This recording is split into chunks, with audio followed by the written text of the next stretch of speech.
Magandang hapon, narito na ang mga balita sa inyong PRTV News Break.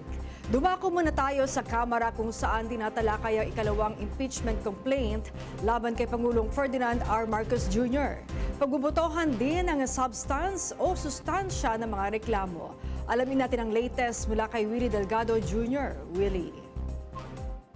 Kaka-terminate pa lamang nitong House Justice Committee sa pag-determine kung sufficient in substance itong ikalawang impeachment complaint ay sinampa ng Makabayan Black o itong tinawag nilang Masa et al. Complaint.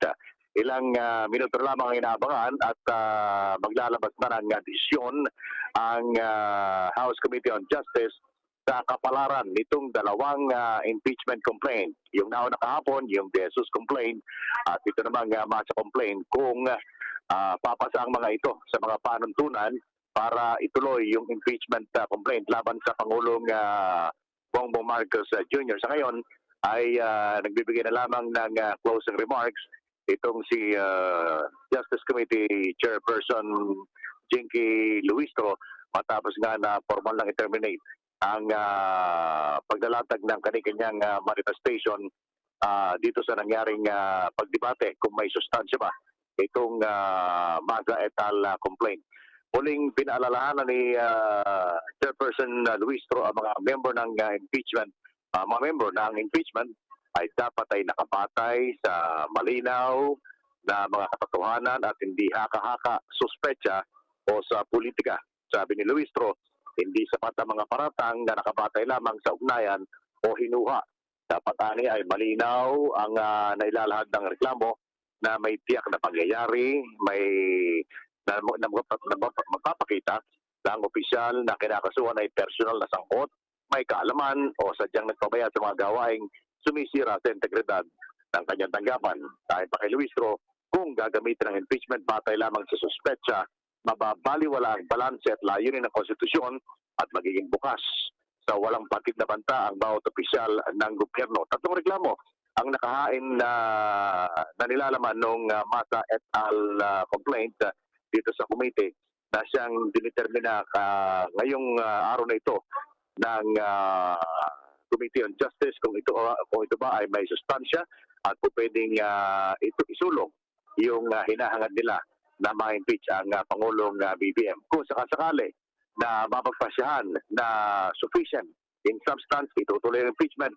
Pero kung lalabas na insufficient yung dalawang reklamo, itong De Jesus complaint at Masa et al. Complaint ay insufficient in substance, tuloy ang mababasura ang impeachment complaint laban sa Pangulong BBM. Maraming salamat sa iyo, Willie Delgado Jr.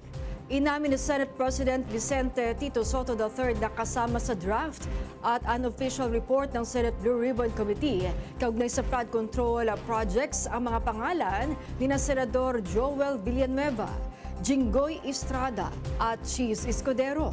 May binanggit din si Soto ng mga levels na kinalalagyan ng pangalan ng mga nasa unofficial report. Katulad ni Senador Escudero na anya ay nasa second level. Hindi naman binanggit ni Soto kung anong ibig sabihin ng mga level. Nagpupulo ngayon ng mga senador kaugnay sa report at posibleng ilabas mamaya o bukas sa opisyal at pinal na report.